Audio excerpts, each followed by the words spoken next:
It's now time for Talkin' Boxing with Billy C. It began as a podcast, went live on the net, and transformed into a full-blown empire. It's the only daily boxing talk show on the planet, hosted by the only guy with the balls to do it. Many have stepped into the ring. Many have tried to take the belt. And one by one, they've fallen. Another victim of the undisputed heavyweight champion of Boxing Talk Radio. Talkin' Boxing with Billy C is on now. My style is impetuous, my defense is impregnable, and I'm just ferocious. I want your heart.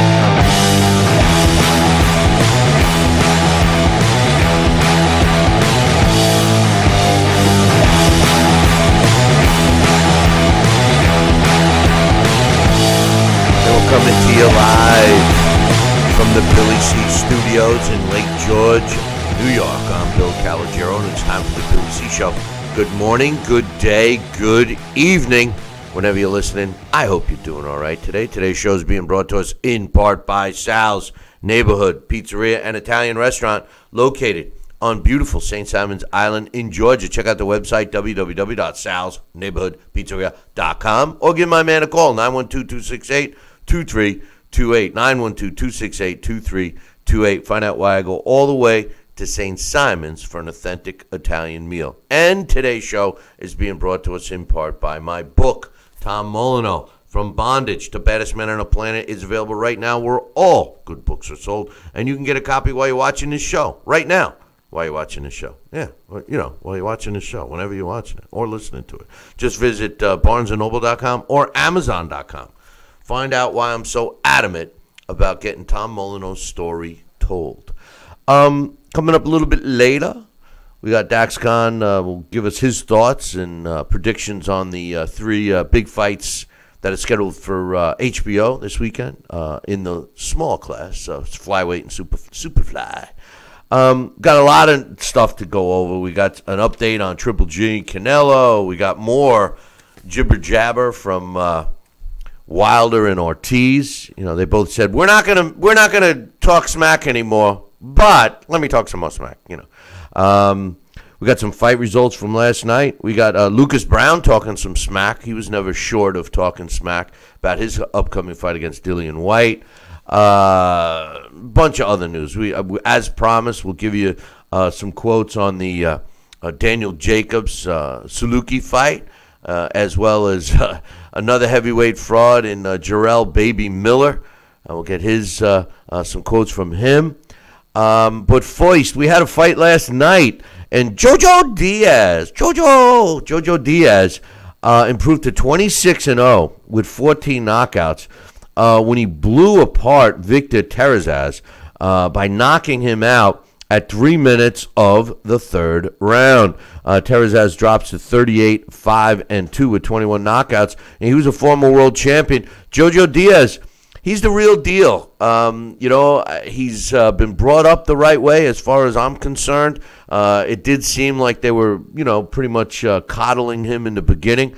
But as far as all the Golden Boy fighters except for Canelo, a lot of these guys have fought less than stellar opposition. Well, Jojo Diaz, I think, may be ready. Now, he had some comments after the fight calling out champion Gary Russell Jr.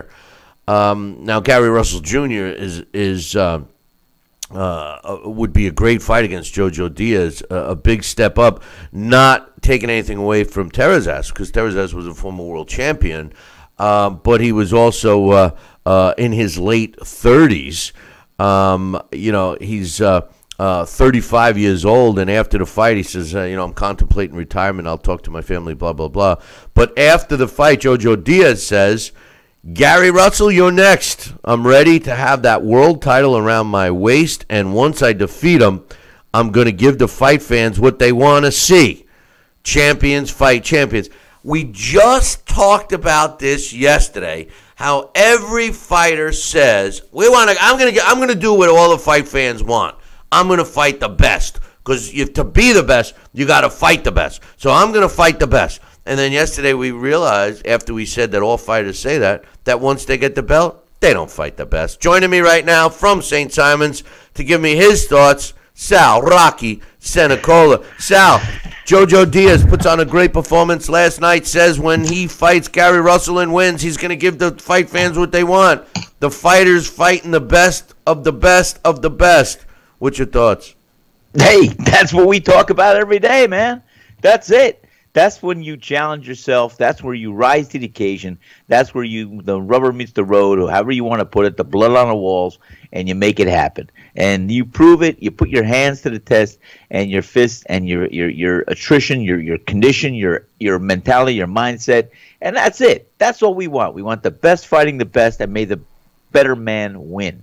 And I think if we can return to an era like that, it's going to be a great time. Well, you know what? We'll get great fights. It's up to the fighters.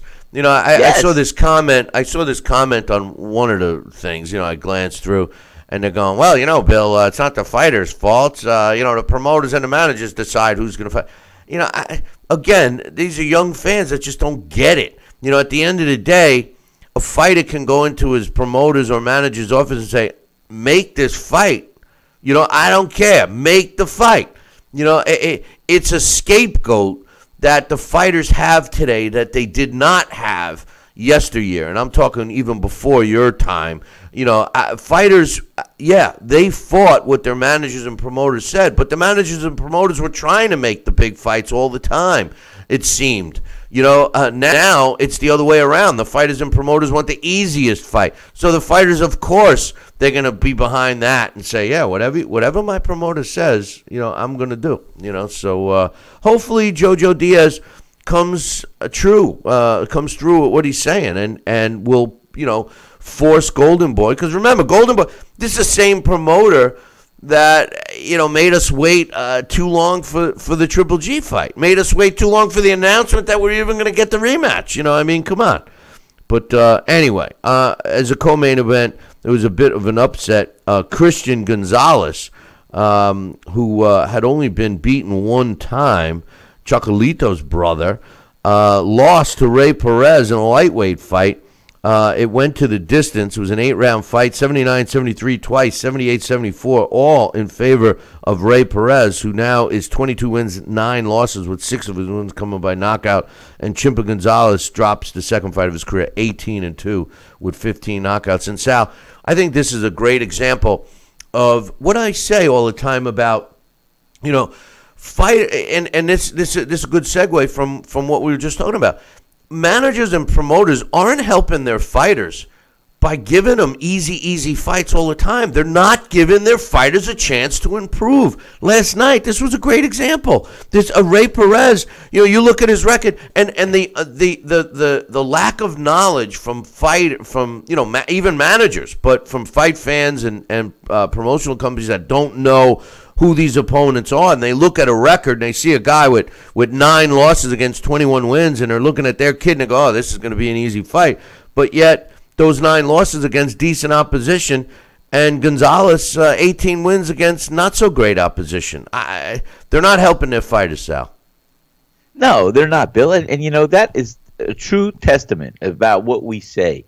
If a fighter no longer has an undefeated record, as long as he's losing, and as long as he's learning from those losses, I meant to say, he can improve. He can improve. How many times do we see a fighter fighting a fight, losing a fight, but in his heart of hearts, he knows he did something wrong or had to learn something, and he wants a rematch, and he'll beat the fighter in a rematch. It does happen. And sometimes there's this whole process of becoming honed in on your own skill level. You take a fight, and if you lose because the guy's too fast or he's stepping aside, he's slipping a punch, he's countering, he's all over you. You learn from it, you assess it, and then you get sparring partners in there, and you see how you could counter that and offset that. And then you go back in the ring, you challenge yourself, and you fight a fighter, and you're in a similar situation, you know how to deal with it. It's not catching you off guard by surprise or cold cocking you there. So you are familiar. That's what they call experience. And if you can't apply your experience, even from a loss, to do what you can do in the future, then what are you doing? So you know what? Don't discount any fighter out there that has a loss or 2 or 3 or 4 or 5. Guess what? Because in his heart of hearts, if he's improving and if he's coming out there and he still has the fire, the fervor, and the belly to get out in that ring and to give it his all, then he's a dangerous fighter. He could beat anybody at any time. The bottom line is if you don't increase the level up of opposition for a young fighter, you're not giving him or her a chance to get better. You can sugarcoat it, you can spin it any different way you want, but that's the bottom line. And that's the truth. If you really have faith in a fighter, if it's all about the money and smoke screening the fans and slipping your way onto a network to get a payday, well, then that's what it is. Don't pound your chest and say you're the best when you're a marketing, you've been a successful marketing toy, because that's what we get today. But speaking of marketing, they announced the location of the rematch between Triple G and Canelo. And as we all expected, it's in Las Vegas. It's at the T-Mobile Arena again on Cinco de Mayo. As we know, Triple G is 37-0 with this draw now that he had against Canelo. And Canelo, one win shy of 50. He's got 49 wins, 1 loss, and 2 draws. One he picked up early in his career, and the 1 loss against Floyd Mayweather. They both had this to say yesterday. Canelo said, I'm happy to return for the 4th time at the T-Mobile Arena for this historic rematch against Triple G. I opened the doors of this place to the world of boxing, and it's become my favorite venue. This is where the fight started, and this is where I'll end it by doing what I and my fans most want, and that's knocking him out. Triple G says it feels right that the rematch returns to the scene of the crime. This time there will be no drama with a decision. I won the first fight and left the ring as a world champion wearing all the belts, and I'm going to win the second fight. It's going to be a record fight and a golden night for me and boxing at the T-Mobile Arena. Both fighters predicting a knockout win, Sal. What's your thoughts? Hey, man, that's what you and I say all the time. And you know what? If they're going to bring it to the table, I think it's going to be a stoppage, and I think it's going to be in late round. But we'll see which one we're going to have on top. And that's all we can look for is a good competitive fight and see the heart and the desire of both fighters to wanting to win. Well, fighters always say they're going to win by a knockout. Well, it's part. They got to sell themselves. They got to do it, and they got to make it exciting. And if they can do it and pull it off, then hey, guess what? Muhammad Ali was the only one that can really masterfully just predict something and do it. Well, the truth of the matter is, if a fighter just goes in there trying to take his or her opponent's head off, they become susceptible.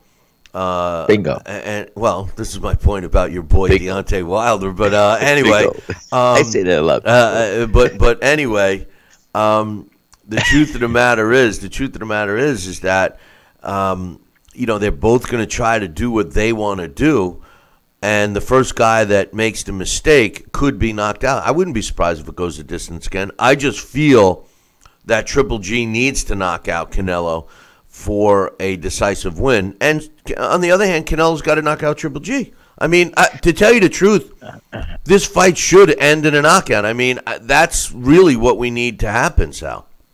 It should. And I'm going to tell you, Bill, in my mind, as I play this fight out and see what each guy is going to bring to the table, I could easily see Triple G stopping, maybe not knocking out, but stopping Canelo Alvarez more so than I could see Canelo stopping Triple G. Maybe that's just me. Maybe that's being biased. I don't know. I just think that Triple G can't take his foot off the pedal. And when he has Canelo on the ropes, as he had the opportunity several times in the last fight, he should just go to the body, be more relentless, and have those heavy hands connect and follow one after the other. And if he can do it, I think it's going to be an easier night for himself. But I can't discount Canelo Alvarez. Canelo Alvarez has improved. He's a good fighter. He's a tough puncher. He's a great guy. And I think part of what I said earlier on when we discussed this fight, where I thought Triple G gave him too much respect. Well, I think that's because, guess what? I think Canelo Alvarez caught Triple G with a shot or two that said, well, okay, this guy could punch. This guy could do this. So I think it was a feeling out process, that whole fight. And I think they're going to know that are dance partners going into the second fight. And I think they're going to accentuate on the positive and negate on the negative. And I think we're going to have a great fight. I think it's going to rise to the occasion. The last fight was a good fight. I don't think it was a great fight. It was a very good fight. This fight, I think, is going to be a great fight, and they're going to put it on the line. You know, last time, it looked to me like Triple G was trying to be patient and get Canelo in the later rounds because, you know, Canelo seems to run out of gas later in the fight. And Triple G was right. But then when Canelo was, you know, somewhat running out of gas, he got on his bicycle. And that's when I agree with you. That's when Triple G should have been a little more relentless, take a little more risk, work the body more, and he failed to do so. It will be interesting to see if he puts that let's wait to the second half of the fight game plan, kicks that to the curb, and we start with fireworks immediately. To tell you the truth, this fight should be looked at as round 13. So let's pick it up from the pace that we had in the last one. You know? Like that. Yeah. But anyway, I like that. I got a bunch of emails we're going to read, and you know, we're going to be breaking down these fights and some other news, et cetera, et cetera. So let's get some of these emails out the way. This one's from Jesse. He says, "Hey, Billy C and Sal, my picks for this weekend: Superfly. He feels that Rungzaval is going to have a draw with Juan Estrada. Cujo's knocking out Arroyo. Nietes knocking out Revco late. Villora knocking out his opponent late. Your thoughts on these fights? Callum Smith, unanimous decision of a Holskin. I'm going to break down these fights in a little bit, so hang tight for that one. Jesse says Felipe Hergrovic fights again this weekend. Is his opponent legit in Sean Turner? You know, I don't. I think it's just a progression fight for Hergrovic, and you know, he's still a learning process. So I mean, you can't throw him in with a killer yet. All I ask from young fighters is that they, you know, progressively increase their level of opposition, and I think that Sean Turner, at least on paper, looks like that's the case. He says, I agree with you guys on HBO, and they're pretty much not paying attention to boxing, so we might as well get rid of them. Showtime has taken the lead, although Showtime has politics and doing things behind the scenes to marinate fights. I think HBO's got some, thanks for the email, Jess. I think HBO's got some stuff up their sleeve. I think they rolled the dice and tried to get some interest. They surrounded the Chocolito deal, and they started showcasing some of the smaller guys, some of the reasons that you would do that, similar to a football or a baseball team that's trying to get the most value for their money. You know, unfortunately, the smaller weight classes don't require as much money to lay out. I think that HBO is you know, keep laying low, and I think they're going to make a serious run for Anthony Joshua, money-wise, and I think that this is all part of it. I'm hoping, as far as the politics and behind-the-scenes antics of Showtime. Listen, make no mistake, Showtime and their leader, so to speak, a guy that looks like you never want to leave your kid alone with him, and Steven Espinosa. To me, yes, they've been leading the pack with fights. There's no question. The volume of fights and generally the competitive nature of the Showtime fights has exceeded HBO over the last 2 years. However, the one thing I notice about Showtime is that Showtime is specific. They're putting on Al Heyman fighters, you know, predominantly Al Heyman fighters. And it seems like the rhetoric that we hear from the younger fan base that's, you know, basically is trying to accept the styles of some of these fighters or the opponents of these is all right up Showtime's alley. So the one thing I I do believe about HBO, which is different than Showtime, is that HBO is they're more open-minded when it comes to trying to find the best matchups. I think Showtime is more married to specific promoters or advisors or whatever the hell Al Heyman is. What's your thoughts on that, Sal? I think that you pretty much have it on the same par as myself with your thoughts, and I think Al Heyman. I think even though you and I've had maybe some disagreements on some things that he's done, and I thought he was trying to use those funds, if you will, to get boxing back, and look at the residual, look at the end case. We did get to see some good fights, big fights. And he did have, as we use the word, plethora of fighters, and he just unleashed them and showcased them. And if that's what's being picked up now and formulated for the future, if these fighters can rise to the occasion and do perform at the level that they're capable of, then I don't see anything wrong with it. And hopefully we'll see some good champions evolve and some great fights coming out of it. Yeah, well, hopefully. All right. Hopefully. That's all we can hope for, Bill.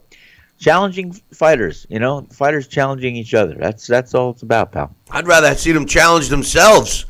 That's what I meant. They're all saying they're challenging each other all the time, and none of them ever fight. Challenge yourself, fighter. But anyway, hold that thought. We're going to take a short break. We got several more emails. We got Dax Khan coming up in about an hour or so. About 45 minutes. We'll break down the fights. Don't go nowhere.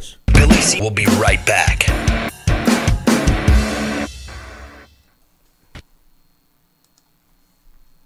Broken air conditioning, $4,400. Failing refrigerator, $2,500. Don't let outrageous repair and replacement bills like these bust your budget. Get the First American Home Warranty Plan. And when a covered appliance or system breaks, we'll repair it or replace it for you. We had a high-end dishwasher go kaput. They put it in a brand new dishwasher. We have plans that cover air conditioning, most appliances, plus heating, plumbing, electrical systems, and much more. Plans start as low as $25 a month. Why let a major appliance or system breakdown bust your budget or go through the hassle of finding trustworthy service people? Last year alone, we saved our customers over $120 million. Don't wait until something breaks and you're stuck with a huge bill. You save a lot of money. It's absolutely worth it. If you don't have First American Warranty, get it. Call 1-800-946-6234 for your free no-obligation quote. Need relief from backaches and stiffness in your hips or down your legs? Then you need Dr. Ho's Back Relief Belt, the innovative technology to support and decompress your spine. And now it's covered by Medicare. Every patient with back pain should be wearing this belt. Nothing gave me instant relief except for the Dr. Ho belt. Feel good while standing, walking, driving, doing housework, and while laying down. And now Dr. Ho's patented belt is available at our best price ever. It's even covered by Medicare. Order now and get the easy-to-use hand pump and back rehabilitation DVD free. Similar belts can cost you almost $1,000, but my belts won't cost you $500, not $300, not even $200. I will give you my special TV price. And remember, Dr. Ho's belt is covered by Medicare. If you know a friend or family member that suffers with pain, get them my system today. Help them live with less pain, be more active, and get back to doing the things they love. Give them the gift of health. Listen to this important message. If you owe money to the IRS, you will want to hear this. Penalties and interest compound daily on your back taxes, putting you under a mountain of debt. Tax 10,000 has years of experience connecting people with tax resolution specialists. Working through the IRS Fresh Start program, they will handle all the necessary forms, and if you qualify, you may end up saving thousands of dollars. Call Tax 10,000 at 800-773-4604. Are you currently on Medicare? In other words, do you carry the red, white, and blue Medicare card? If so, are you suffering from chronic back pain? If you answered yes, you may be eligible for a pain-relieving back brace covered by Medicare at little to no cost, shipped directly to your home for free. These medical-grade back braces are ideal for lower back pain, arthritis, spinal disorders, and other chronic back problems. Will you qualify for a medical-grade back brace? Call Back Brace America at 1-800-290-8300.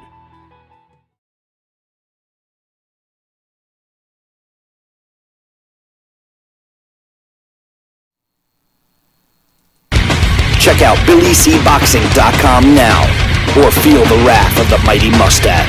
Oh, that hurts. Why are you doing that to my face? I hate you. That's BillyCBoxing.com. Consider this your warning. Now back to Billy C. Interact with the show at BillyCBoxing.com.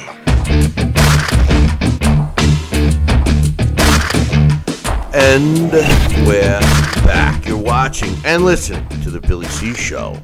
Glad you could be with us. And I'm here with my man Sal Rocky Senecola. And Sal, we got another email to read. This one's from our friend Joel. And he says, hey guys, with a busy weekend, I was wondering what 2 or 3 fights you are most looking forward to. He says, I'm most looking forward to the Rungzaval versus Juan Francisco Estrada fight, as well as the Niki Holskin versus Callum Smith fight, and the Anthony Yarde versus Tony Averland fight. I'm always excited to see Yarde fights because Daniel Dubois is usually on the undercard, as he is this Saturday. I'm sure you're excited. Baseball will be back, Bill, before you know it, and hopefully your Mets can have a more successful year. Not sure if I ever told you, but back in the beginning of December when I was working on a Friday, I saw the legend himself, Joe Torre, food shopping. It was absolutely amazing to see him in person. He's a real friendly guy. Thanks for all your input, and best to you guys for the weekend. First and foremost, thanks for the email, Joel. And, yeah, I am excited about the Mets. I don't know how good their season's going to be, but their new manager says that he's got all the tools in place to have a successful season. So I don't know. As far as the fights, I'm most looking forward to the fights that I can really sit and watch comfortably, and those, of course, are on HBO in the flyweight and super flyweight divisions. I'll be breaking those down and giving you my predictions here in a little bit. What about you, Sal? What fights are you looking forward to this weekend? Well, like you said, the HBO, and you know, I do love the HBO format because they will show those fights. If I should meet them, if I should not get a chance to see them because I'm busy in a restaurant, I go home. They're playing every 3-4 hours throughout the next 24 hours, so I can catch them out on a replay all the time.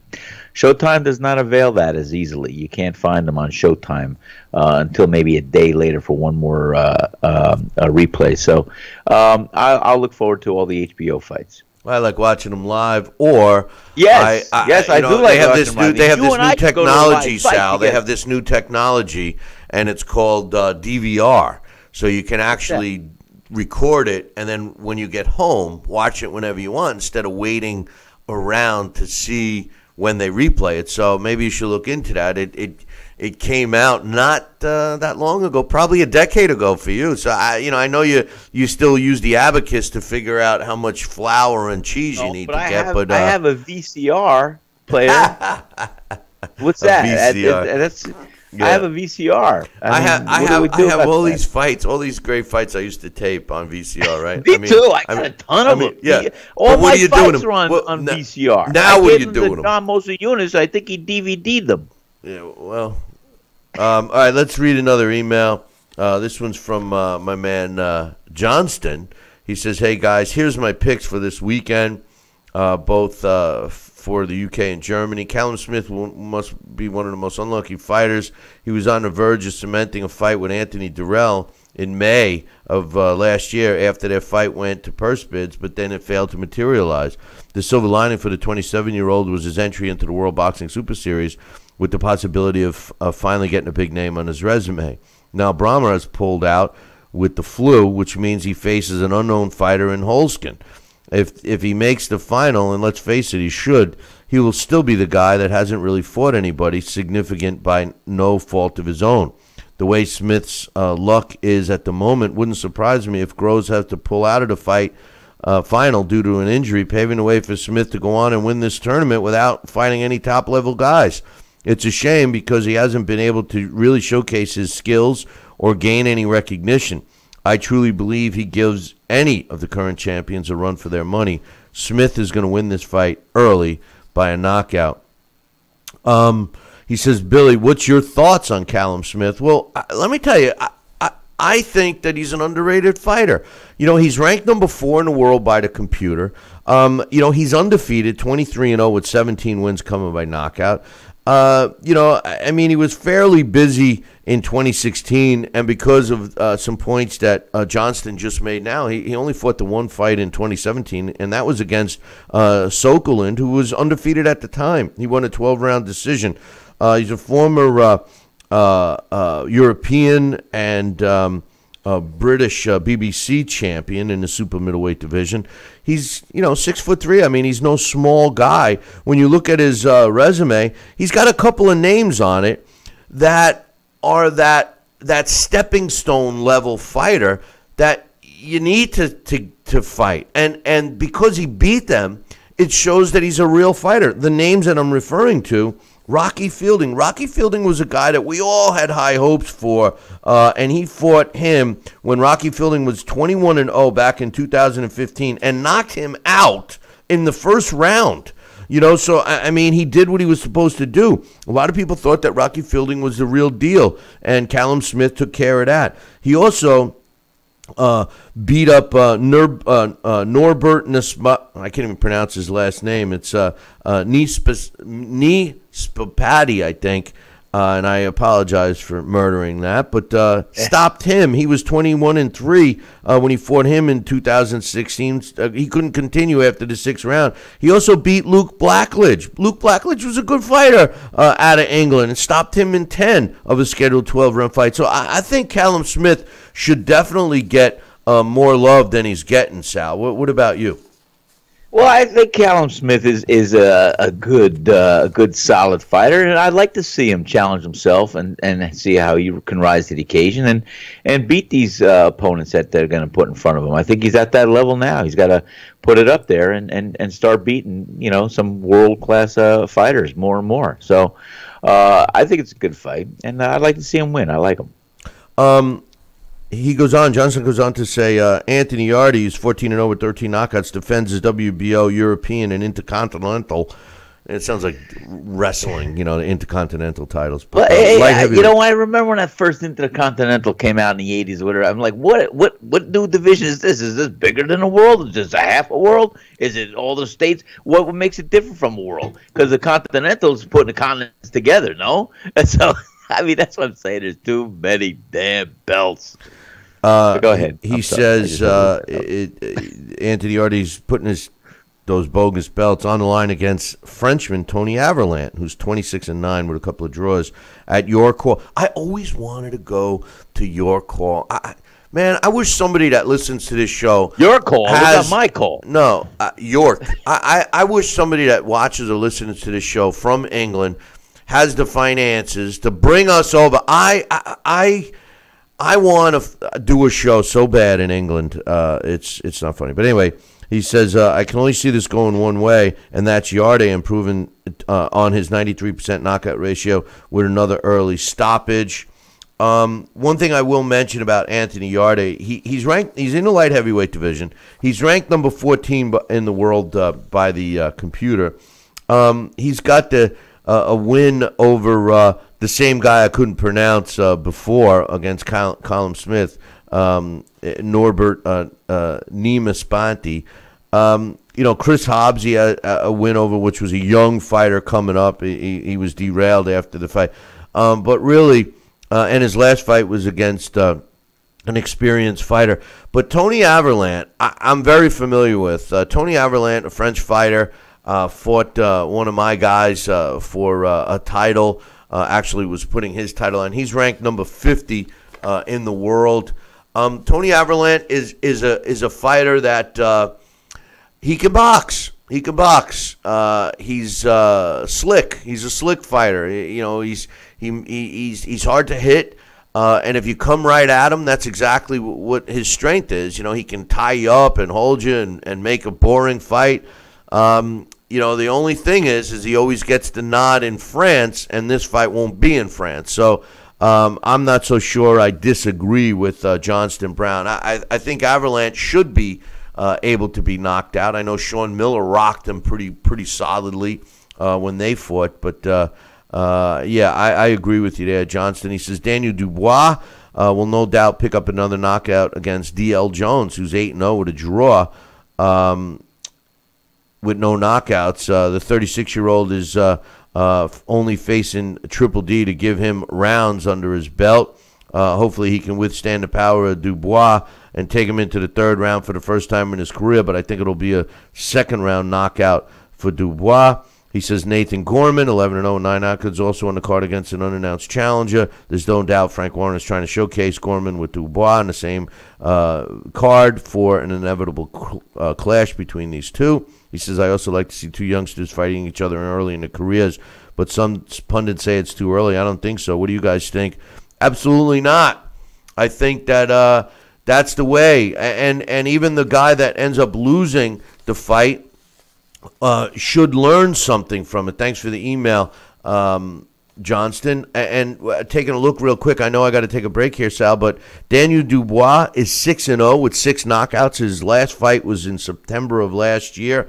He's ranked, where is he ranked? I don't have his ranking by the computer, but I thought it was pretty good. His combined record of his opponents so far, 40 wins. Actually, 52 wins, 15 losses, and a draw. Total of 50 fights, 10 times his total number of rounds, which was only 7.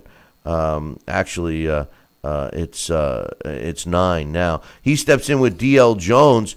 D.L. Jones is ranked number 204 by the computer. He's a big guy, 6'5", weighs well over 230 pounds, and he does have a draw against Dorian Darch, which was his best opponent to date. This is a good fight. I think they're really testing themselves with Dubois. I think they really are. They're putting him in. I mean, this guy on paper, he's not a knockout guy. He's got no knockouts, but he is slick, and we'll see. I love Triple D. Dubois. I can't wait to see this guy progress, and I love the fact that the European promoters are not afraid to put them in with each other young, Sal. I mean, what do you think? Well, exactly. I mean, this is how we see if a fighter is going to go on to the next level. You set them up and you match them early and see which one is going to be able to progress and which one's going to have to reassess and not start over, but start the climb again. So I think it's a good test this early on in their careers. We're going to take a short break. When we come back, I got one more email. We'll get some news. We got some breakdowns. We got Dax coming up in a half hour. All of that in 2 minutes. Billy C will be right back. Need relief from backaches and stiffness in your hips or down your legs? Then you need Dr. Ho's Back Relief Belt. The innovative technology works to support and decompress your spine. And now it's covered by Medicare. Every patient with back pain should be wearing this belt. Nothing gave me instant relief except for the Dr. Ho belt. Feel good while standing, walking, driving, doing housework, and while laying down. And now Dr. Ho's patented belt is available at our best price ever. It's even covered by Medicare. Order now and get the easy-to-use hand pump and back rehabilitation DVD free. Similar belts can cost you almost $1,000, but my belts won't cost you $500, not $300, not even $200. I will give you my special TV price. And remember, Dr. Ho's belt is covered by Medicare. If you know a friend or family member that suffers with pain, get them my system today. Help them live with less pain, be more active, and get back to doing the things they love. Give them the gift of health. This is important news for women using birth control medications and devices. If you or a loved one have been diagnosed with a pseudotumor after using one of these birth control drugs or devices, you may be eligible for a cash award and medical expenses. Contact the law firm of Davis & Crump right now if you or a loved one have used one of these birth control medications or devices and were diagnosed with a pseudotumor to see if you are eligible for a cash award and medical expenses. Call now. Operators are standing by. Hologram USA presents a proposal to all investors.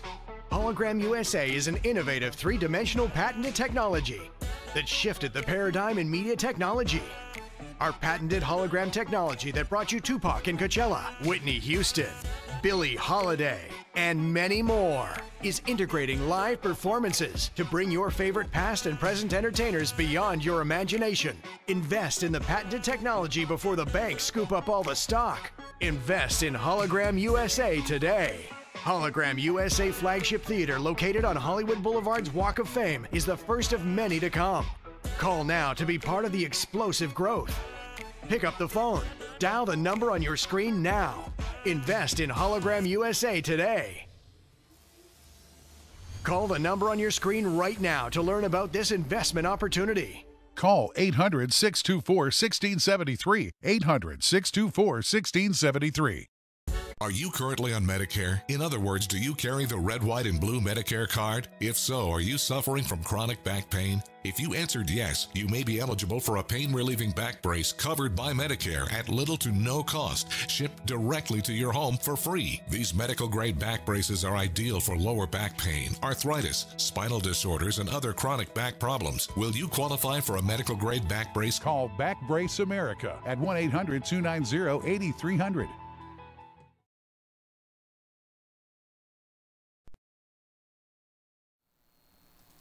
Now back to Talkin' Boxing with Billy C., the only radio host man enough to take a punch from Mike Tyson. Wait a minute, man. Hold on there. Jeremy, man, I need you to take this one, all right? Wait, what? No way. I can't do this. Need I remind you I'm Billy C., damn it? Now put on that mustache and get in there. Hey, look at me. I'm Billy C.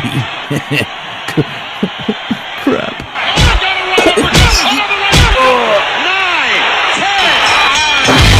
Undisputed heavyweight champion of Boxing Talk Radio. It's Talkin' Boxing with Billy C. Now back to Billy C. Interact with the show at BillyCBoxing.com. And we're back. You're watching and listening to the Billy C. Show. Glad you could be with us. And right now I got one more email to read. And this one's from my main man, Mitch. He says, Mitch. I've never received a no-fees email like this one before, so I assume, and I'm surprised, tickets aren't moving as fast as they should 1 week out. He's referring to the Ortiz-Wilder fight that's scheduled for next weekend at the Barclays Center. He says, here, check this out. The blue represents the tickets that are not sold. Well, I actually punched up the email that he sent me and the link to the where you could buy tickets at the Barclays Center, and it seems like this fight is not even half sold out yet, Sal. You know, we're talking about who's the bigger draw and all of this crap, and the joke of it is that they're not even selling this fight out, and this is actually a good fight if Ortiz is coming to really fight. Maybe this is why they're still talking smack. They said they're not going to talk smack anymore, and I got some more quotes from them. What's your thoughts on the fact that the fight isn't even close to being sold out 1 week out? That's a little disturbing. I'd be a little concerned if I was on the end to try and market myself and my value in the future. I'd be a little concerned about that in my own backyard. I don't know. Yeah, I don't know. Maybe there's going to be the rush for the box office seats a couple days before. The truth of the matter is Deontay Wilder's not the sharpest tool in the shed, and his own backyard is nowhere near the Barclays Center. He lives in Alabama, all right? But I know Roll Tennessee, Tide, Alabama. Where is he from? Roll Tide. That's all I'm going to say. But Roll I'll Tide. tell you what. Roll Tide. I always stick up for him, and I just. Deontay Wilder, he's a good fighter. In my opinion, he definitely can be where he is for multitude of reasons, and that's where he should be. But the truth of the matter is, nobody really wants to see this fight. I mean, I don't care to see it, but I'm going to see it. But what do you mean?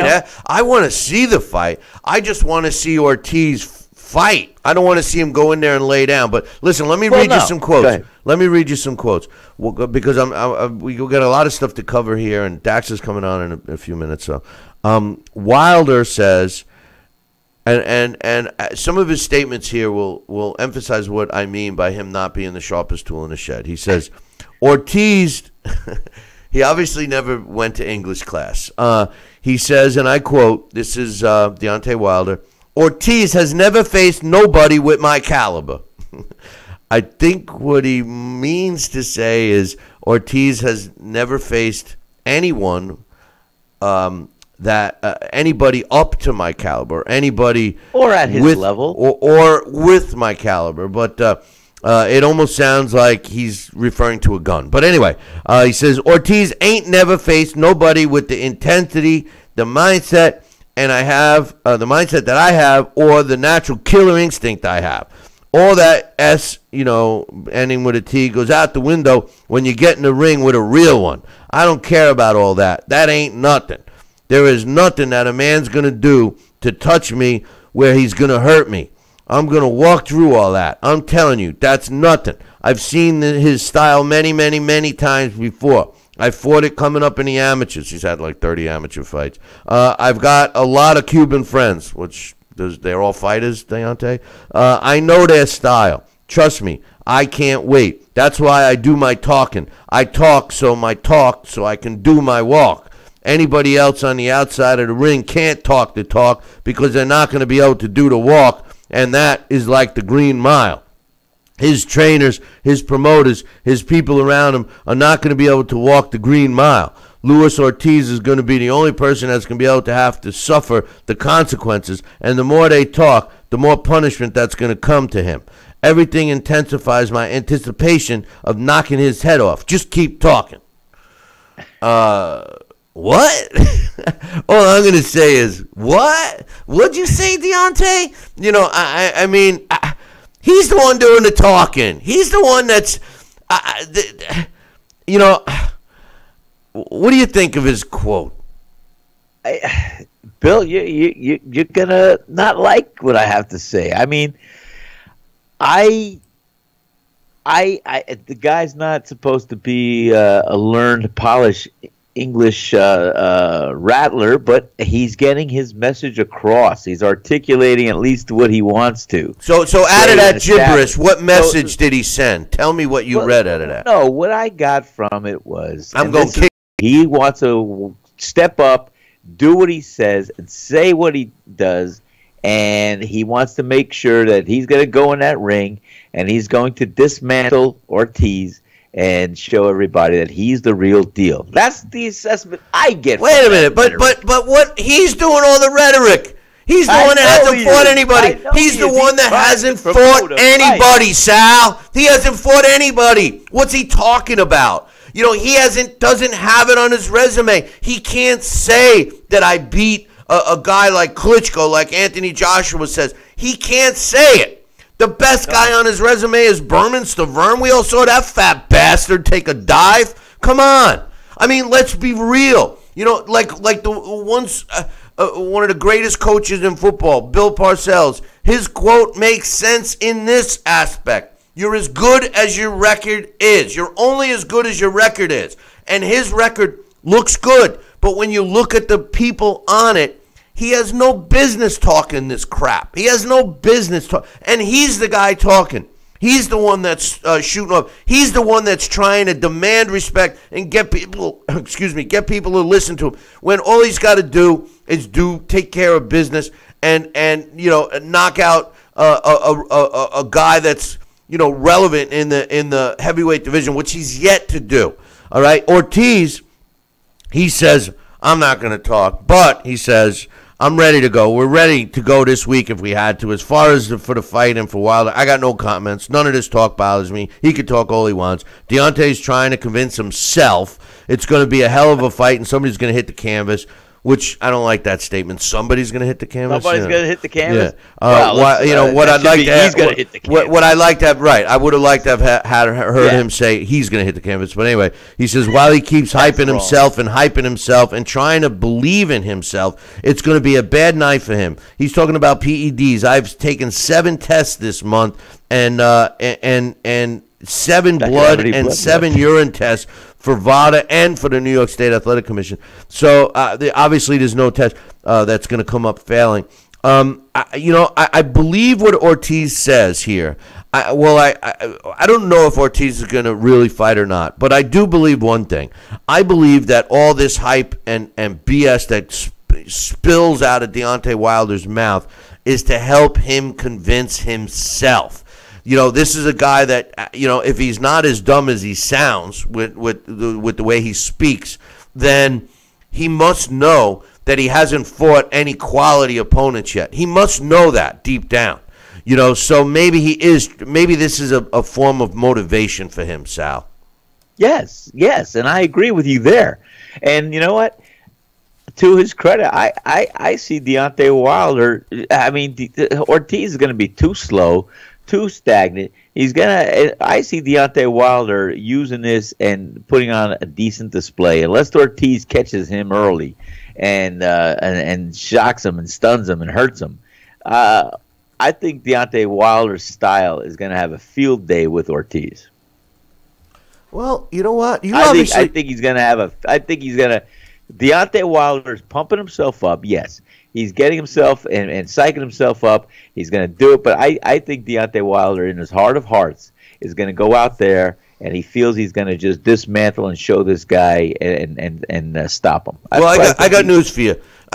Let me just say this. You obviously haven't seen Luis Ortiz fight that much. I haven't seen him fight that much. Okay, but the reason why I say that is because he does have hand speed for a man his size, and he is kind of hard to hit when he's in the shape and mentally and physically, when he's in the right mental and physical shape. Now, whether he comes to fight or whether he's being paid not to or whatever the case is, I don't know. But I will tell you this. If Deontay Wilder goes out there to take his head off like he did in the second fight with Berman Stavern when he knew that Stavern wasn't going to throw any punches back, and he knocks out Ortiz quickly, then I'm going to be looking at it shaking my head. But if he comes out like that and Ortiz lands a couple of shots, and if Deontay Wilder doesn't switch back to a more smarter game plan, then you might see an upset. I don't know. I don't know which guy's going to show up, which Ortiz is going to show up. But if the real Ortiz shows up, Deontay's in trouble. I'm telling you right now, Sal, if the real Ortiz shows up, Deontay's in trouble. Even at 49 or 50 years old, however Ortiz really is, if he really shows up to fight, and like I said yesterday, we'll know by the weigh-in next Friday, because if he's in decent shape, that means he's trained hard and he's gonna fight. If he comes in like a fat pig, you might as well not even watch the fight. You know what the outcome is. That's my thought from this stage, and obviously we'll have a lot more time to break it down. Yes, you're right. And, but for you to even have to make that statement, which Ortiz shows up to fight, puts doubt in my mind, because a fighter should be the same and consistent every time he steps in a ring. He should come in to fight. He should come in to win. He should come in with the mindset where he doesn't look like he's stale or doesn't look like, oh, geez, what guy's going to show up tonight? No. So by that statement alone, and it's right on, I think Deontay Wilder is going to shut him out and shut him down. And whether Ortiz brings his A game in or not, like I said, I don't want to sound like the biggest fan of Deontay Wilder, but I think the guy is capable. I think the guy could do it. And Ortiz, I don't see at this stage much of a threat, even if he comes in as A game. Which, again, for us to have to say that, which Ortiz tells me that hey, he can get caught with a shot and say, "Oh, shit, what am I doing now?" We don't know what a fighter is going to be thinking, what he's going to be doing, and who knows. So I think Deontay Wilder is going to have a good night. That's all I'm going to say. Yeah, well, whatever. Let's move on. Well, there you go again. Yeah, whatever. But Adrian Broner just can't stay out of trouble, Sal. No, he can't. Last Monday, a woman at a mall, it was called the Lenox Square Mall in Atlanta, claimed she had been inappropriately groped by a man that was later identified as Adrian Broner. Police say Broner denied the allegations, but after interviewing both Adrian Broner and the woman, they decided there was enough evidence to arrest him. He was charged with misdemeanor sexual battery and transported to the Fulton County Jail, and is now looking to face a court appearance. This is right after he was in court last month when he was sued last year when he knocked a guy out on the streets of Vegas. This guy can't keep his ass out of trouble, Sal. You know, it's a shame. It really is, because, you know, first of all, it's not good for the whole boxing image in a sense. And if we have a bad egg here or there, that's one thing. But if he's in a position where he's putting himself in jeopardy or trouble, that's another thing. You know, you don't need this kind of stuff in your life. And, you know, you got to carry yourself like a professional. And that's a professional across the board. And, you know, that doesn't mean just when you step in a ring every 6 months or a year. That means you carry yourself and conduct yourself like a professional. You can't raise your hands to anybody professionally because you are a paid fighter. And you cannot look for trouble. You can't put yourself in a position. If you feel yourself getting in a position that's going to be a little gray and fuzzy, the little professor in your head should say, whoops, I got to exit this stage right and get on and get out of here. I mean, that's what you do. You don't look to subject yourself to a situation that's going to be controversial or put yourself in jeopardy. I just think he's an idiot. I was going to say. Yeah, one other thing I wanted to talk about real quick. There's heavyweights, both Swedish heavyweights, Otto Wallin and Adrian Granat. They're meeting in a grudge match for a European heavyweight title in April in Sweden. And both of these fighters are pretty even, same age, same size. Whalen's undefeated at 19-0 with 13 knockouts, and Granat is 15-1 with 14 knockouts. The other little side note to this story, not only just boxing in Sweden in general, but Jonathan Banks, the one-time trainer or trained Klitschko for a few fights after his Hall of Fame trainer passed away, was signed on to fight, and of course I'm talking about Manny Stewart, signed on to be the trainer for Granat. So we'll see if that makes a difference in that fight. We've been talking a lot about the big middleweight fight that's coming up, or maybe not so big, but Daniel Jacobs is returning to the ring, and it's taking place on April 28th at the Barclays Center in Brooklyn, and it will be broadcast on HBO. He's taking on Macy Suluki in that fight, and they officially announced it. Also on that card is Jonathan Duapaz, who's as slow as molasses, taking on Jarrell Big Baby Miller, who's a fat pig, but he does throw a lot of punches. But the winner of this fight is projected to fight AJ, if AJ gets past Joseph Parker at the Barclays Center later in the year. Daniel Jacobs said, HBO believes in me, and I'm going to make sure I do my part. Suluki is a tough competitor. Luis Arias was all talk. He didn't give the fans what they were expecting. I believe Suluki will bring a fight. He's skillful, and with his determination makes him dangerous. Sal, Daniel Jacobs, in my opinion, very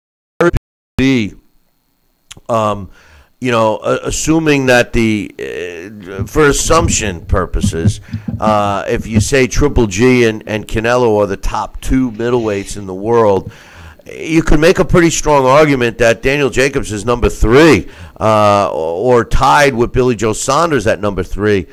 I know there's only so many fighters out there that you could put him up against.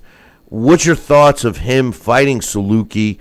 And this, like he mentioned, Luis Arias, who stepped up in weight to fight him. I mean, these are HBO showcase fights against guys that really are not at Daniel Jacobs' level. What's your thoughts? No, and I'm going to tell you this. If I was in his management team, on his management team, I wouldn't advise to go ahead with it. I mean, you're on top of the ladder, and you should not have to fight a fighter that's on a lower rung. You got to fight somebody that's equal or somebody that's up a little higher or in more regard, because first of all, you don't want to jeopardize your status or subject yourself to to a poor performance, and you should be looking to, like I said, challenge the best that there is, and make that happen and fight the best that you can find. That's all. I don't think this is. I don't think I would advise him to go ahead and do that. Well, I mean, to me, this isn't an HBO caliber fight, but like I just said, the only fight that really people wanted to see was Billy Joe Saunders. I'm not sure. I'm not sure that's why. it. It's like I'm not sure why they didn't try to make that fight. I mean, I know that that makes me concerned about it because Billy Joe Saunders. I mean, you want to talk about a fighter? I mean, I'm gonna be up front. I didn't know too much about Billy Joe Saunders until I saw what he did against Dave Lemieux. I saw Billy Joe Saunders here and there. He didn't look all that great. And like I said, sometimes a fighter rises to the occasion and he needs the right dance partner to bring the best out of him.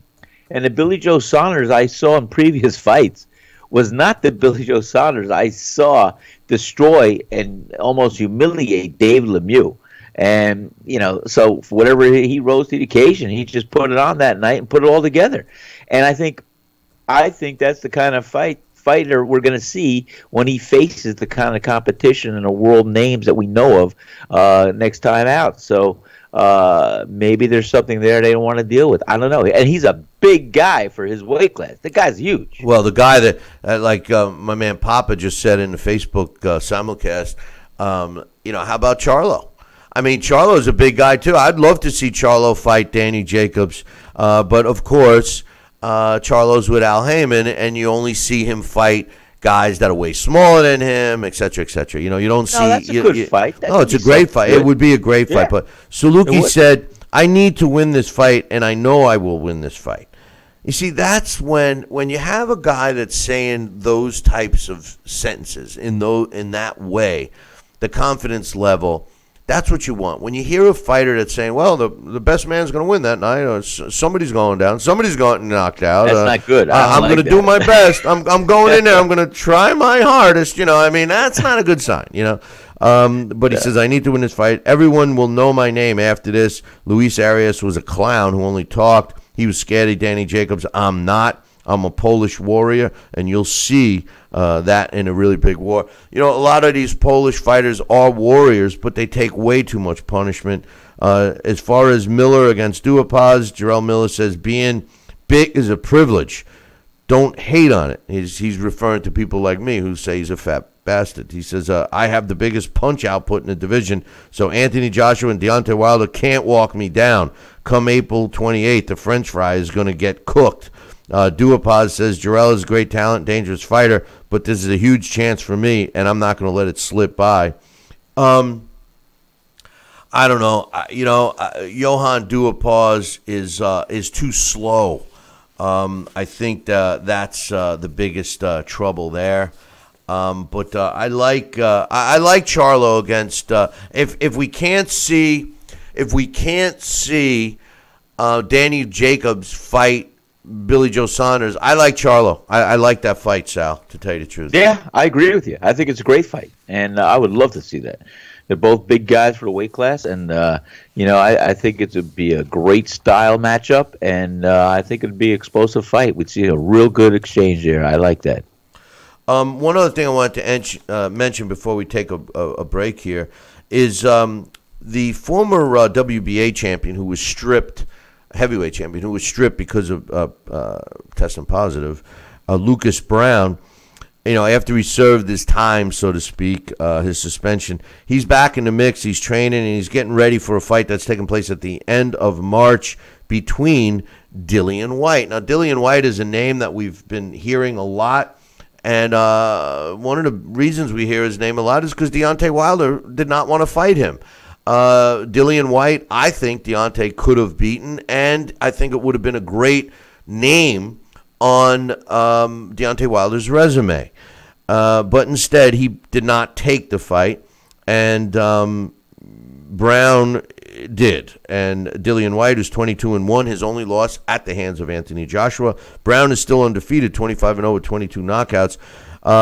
he said this about Dillian Whyte. He says, I got one more week of training in Sydney before I head off to the UK for my sparring. Everything is going very well in training, and my confidence is high. I'm only going to get better with the fitness, so I can't wait for this fight. Dillian Whyte, you're in trouble, my man. And he referred to him in a negative way, basically. He says he's an idiot anyway, and not so many words. He says, you're in trouble, so it's going to be fun for me. I'm going to win and have that nice little silver belt around my waist, and I'm going to enjoy it. A lot of talking going on in boxing these days, Sal. Yes, there is. I'll tell you. And, let's see what fighters put their fists up and make it happen. And, we'll see. That's all we can do. One will come out a little more humble, and the other one will come out and say, see, I told you so. Right. But, listen, we're going to take a short break. When we come back, I got Dax Khan scheduled to join us. And we got the 3 flyweight, 2 flyweight and 1 superfly weight title fights on HBO this weekend that Dax and myself will and Sal will obviously all 3 of us will give you our thoughts and predictions. So don't go anywhere. We will be back in 2. Billy C will be right back. Part of the Billy C Boxing Network.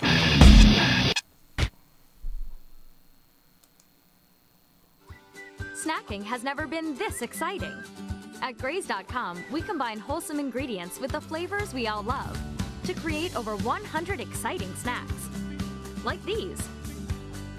We'd love to send you a Graze sampler box for free. Just go to Graze.com, enter the code ENJOY36, and we'll mail your free box to your home or office.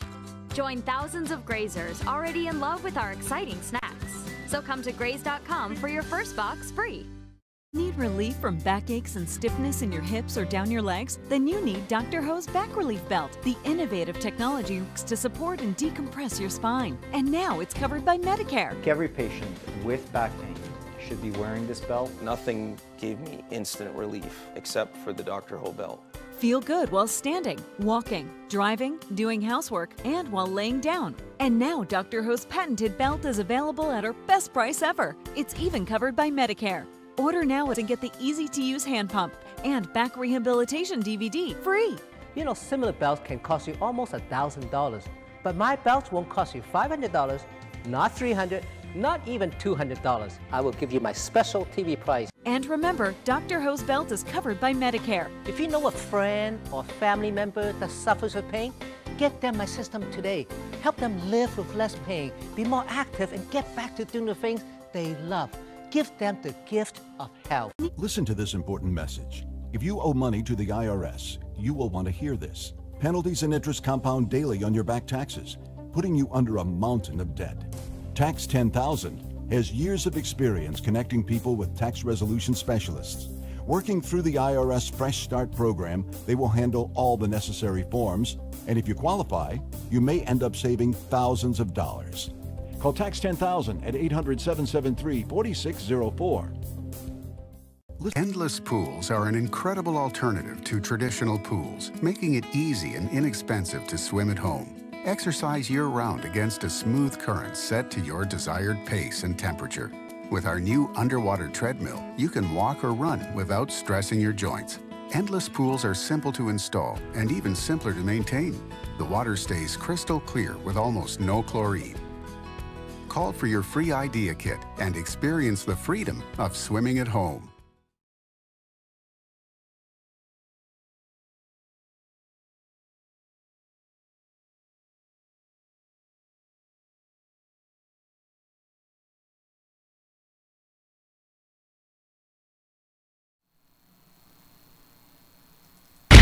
Check out BillyCBoxing.com now, or feel the wrath of the mighty mustache.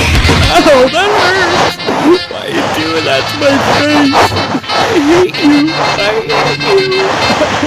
That's BillyCBoxing.com. Consider this your warning. Now back to Talkin' Boxing with Billy C. He may not have an Excellence in Broadcasting award, but the night's still young. And he's got martinis. So you never know what may be by morning. It's Talkin' Boxing with Billy C. Talkin' Boxing with Billy C. Now back to Billy C. Interact with the show at BillyCBoxing.com.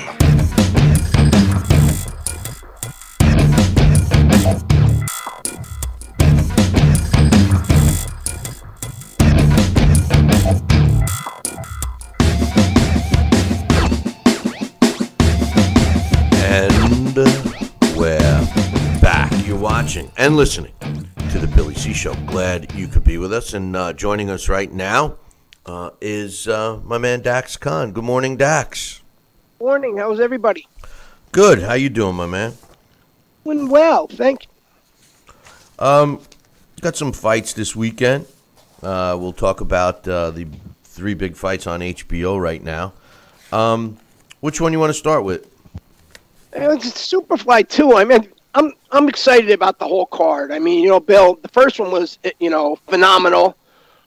And now the second one, I really think it's going to live up to the first one. It might even surpass it, So we might as well start out with the main event. It sounds to me like the right one to start out with, considering that's the one that's really the most relative, and that's the one that's actually going to affect the sport in an overall manner, because the winner here, has he affects that mythical top 10 pound for pound, so to speak, which, in boxing nowadays seems to be very important.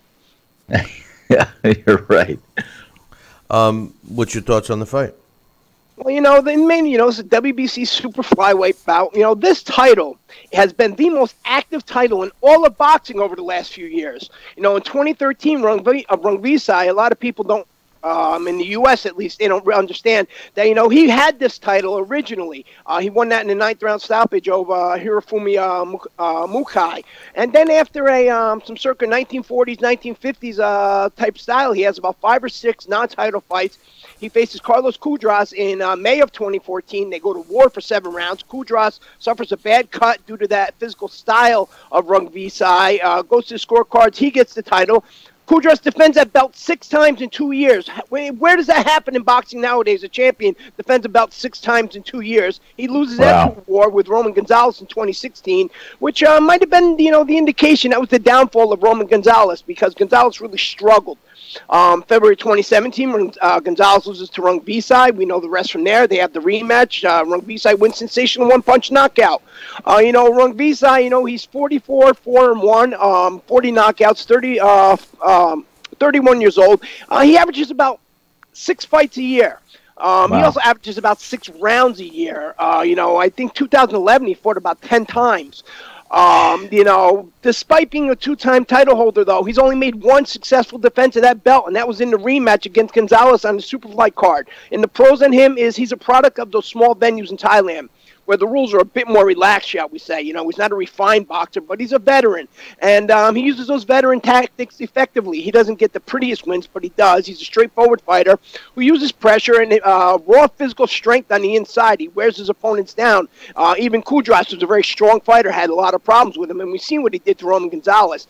Outside of his 2 stoppage losses, which came in his first 2 bouts, some 47 fights ago, Rungvisai has shown a granite chin. If you look at his legs, they're like tree trunks. He only fought twice in 2017 because he was mandated to give Roman Gonzalez that rematch.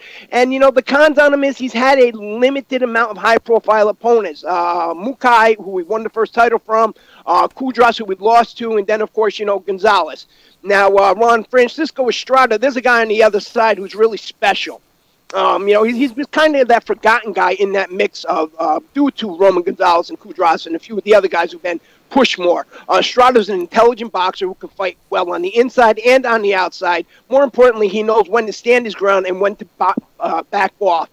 He has faced definitely the better opponents outside Carlos Cudras, outside of Roman Gonzalez. He's also faced and beaten Richie Membrum, Milan Malindo, Brian Valoria.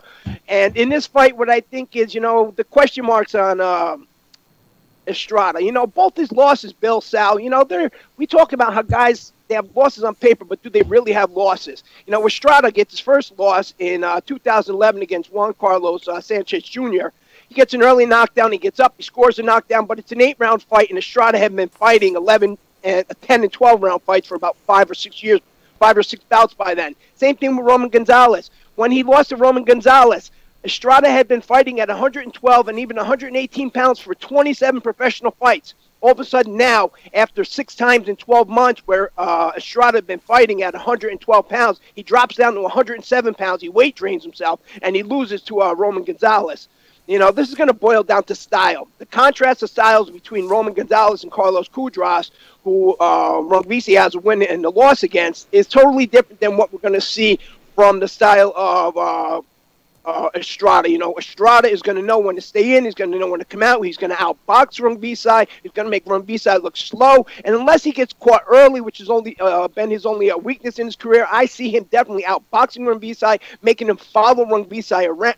Rungvisai follow him around. Maybe do a little bit of Sal mentioned before, Billy Joe Saunders did to David Lemieux. And then Juan Francisco Estrada is going to, win that title and break into the top 10 pound-for-pound rankings, in my opinion. So you're picking Estrada in this one? I'm picking Estrada, and I think he's going to make it look easy unless he gets caught with an early punch. I look at this fight, and I'm going to take down all of our predictions here so we can face the music on Monday. But, the one thing, and you're right, I can never pronounce this guy's name, but Wangic. His real name is Wangic, but Rungvisai. The guy who beat Chocolatito, not once but twice, beat him very convincingly in the second fight. A lot of people thought Gonzalez won the first one. The thing I see about him, not only is he ranked number 1 in the super flyweight division, he's currently the world champion, et cetera, and like you said, Dax, he's a multi-time holder of this belt.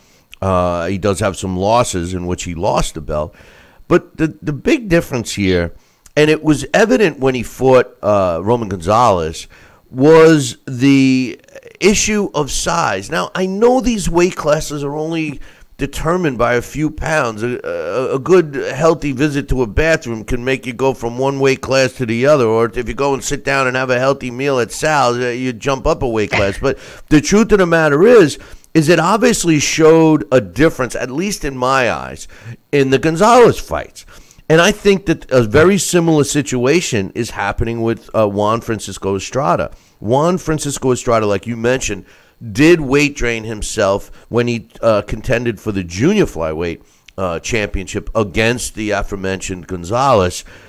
He seems to be more comfortable, or seemed to be more comfortable at the flyweight division, where he won a world title. And I'm not really sure how he lost it, because he didn't lose it in the ring. It sounds like he was stripped.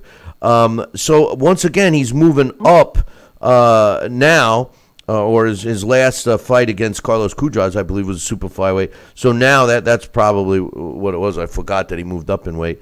Now he's fighting a guy that's been in the same weight class, the super flyweight division, for his whole career. Like you, and by the way, he's ranked at number 5 in the world at Superfly.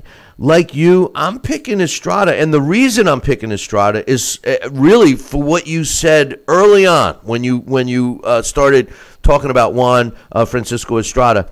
He is a special fighter, and I've always loved this kid. His blemish on at least his first blemish on his record against.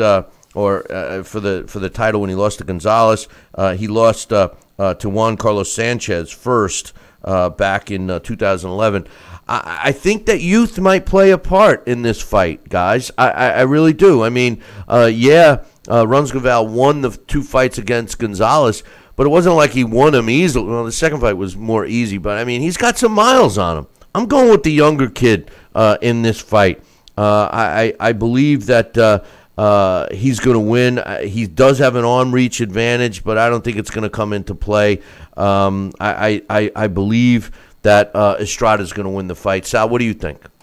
Yeah, I'm going to go with you, Bill. I think Estrada's going to win the fight. He is young. He's looking to establish himself and to be on top for a while, and I think he may prove to be the better guy that's coming to fight and to win. Hey, Dax.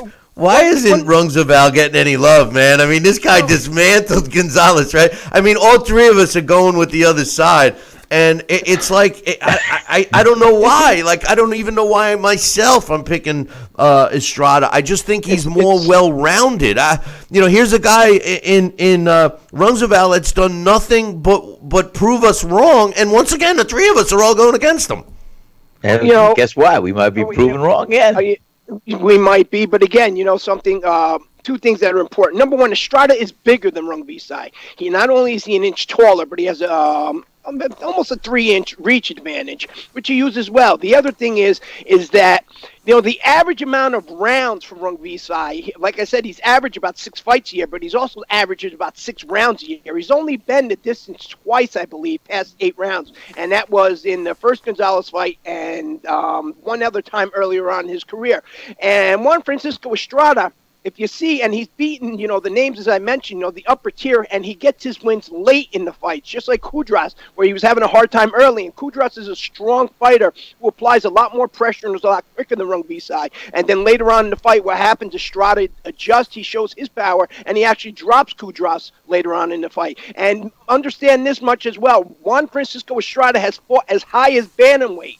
In his first 30 fights, he fought more as a flyweight, a super flyweight, and even a bantamweight than he did in the lower weight classes. So he does have that advantage, and against the higher profile level of competition. So later on in the fight, as this fight goes on, like I said, unless he gets caught early, which he has in the past, that is going to be the difference. As the fight goes on, he gets stronger. Rungvisai is going to find himself wanting and not knowing what to do against a kid who has been there many times against better. The next fight we'll talk about is the co-main event on the HBO triple header, Donny Nietes against Juan Carlos Revco. And again, to me, guys, it seems like this is a pretty evenly matched fight. Nietes is ranked number 1 in the world at flyweight, and Juan Carlos Revco is ranked number 3. The other thing that I noticed that's very similar to these two guys is their age, very uncharacteristic, Lee, of this weight class. They're both in their 30s. Revco's 34. Nietes is 35. How big of a thing is this going to play out to be, Dax? And who? Well, I lost you for a second. Sorry. Me too. The last time Nietes lost was in 2004, and that was a split decision to Enki Ankata, who was also overweight in that fight. Nietes has been a champion since 2007. From minimum weight to junior flyweight and to flyweight. He has also faced the best competition available in those weight classes. Revco himself, a former 2-division champion, is a bit more of a slugger than Nietes, not such a refined fighter. He lost twice to a Kazuda Ioka in 2015, once by majority decision and once by stoppage. Nietes, in my opinion, is the fresher guy because he has the style that allows him to take less punishment than a guy like Revco, and that's why he's fighting at such a high level at 35 in this weight class. And also the fact that somebody at 35 years old, and considering these weight classes are so close together, and this guy started back, his career's been going on, 15, 16 years, and he's only jumped up 6 pounds in that amount of time from a kid to a grown man. That tells you what kind of shape he keeps himself in, and that tells you what kind of shape his body is in, even as he ages. So, that's why, in my opinion, I think Donny Nietes is going to get the decision in a tough fight. Revco, don't make no mistake, he is no layover. He's been, a champion. He's been around a long time at that top level, but Donny Nietes is just slightly better, in my opinion. Yeah, I'm with you. I'm picking Nietes myself. What about you, Sal? Yeah, I'm going to go with Nietes too. Right now, we're all on the same side, boys. Those two fights are extremely competitive. Yes, there's no question about it, and we could all very well be wrong come Monday morning. But the one thing I think we're all going to agree on and make it a sweep here is that the opening bout of the night is not too competitive. Brian Viloria is a well-decorated fighter, and he's no spring chicken either at 37 years old. He's a former world junior flyweight and flyweight champion, has been resurrected more times than Sal Rocky Senecola has. And, easy. I'm not done yet. He's worked his way up to being number 4 in the world at flyweight, but he's fighting a guy, Dax, I know nothing about, aside from just seeing his resume. And when you look at that resume, it's aside from somebody just looking at the he's fought nobody. I mean, is it going to be competitive? Brian Viloria is a guy that, in my opinion, he's always been a victim of his own bravado, so to speak, where Viloria gets this urge to stand there and trade. We've seen that with Roman Gonzalez, and Roman Gonzalez, more or less kind of beat him up and brutalized him on the inside. But, even in his other losses, to Edgar Soska in 2013, that was only a majority decision. In 2006, when he lost to Omar Nino Romero, they fought twice that year, and he finds out that Romero was actually under the use of PED, so the first fight turns into a no contest, and then in the rematch later that year, I believe he knocked him out, and then some years later they faced again and knocked him out again. He's been in there with the Hernan Tyson Marquez, Giovanni Segura, Paibu Shubakamps. And so, Brian Valoria, again, another guy who's no kid, has been around the sport a long time. And now that he's going to go in there against Artemi Delikian, Delikian, where did this kid come from? He doesn't really have much of an amateur background that I know of. One of his opponents, Robert Canelash, who we beat in 2015, had lost 4 of his prior 6 and lost 9 of his 11 fights afterwards. Valoria is either red hot or he stumbles. And, he creates his own hazards, mostly due to that aggression, like I mentioned. So unless he gets caught early by Delakian with a big punch, I see Valoria winning by knockout. And that knockout percentage of Delakian, it's questionable because look at the caliber of opponents he's been in there against. So, that knockout percentage may not really be all that great of a knockout percentage considering the level of those opponents and the fact that Brian Valoria has been in there with the very best of the best, and it's taken those guys to actually stop him. Sal, you're making it 100% or what? Yeah, I'm 100%. Dax, you just gave a great breakdown and assessment. I'm on the same page, pal. One thing I want to add about Brian Valoria, when you look at this guy's record, all right.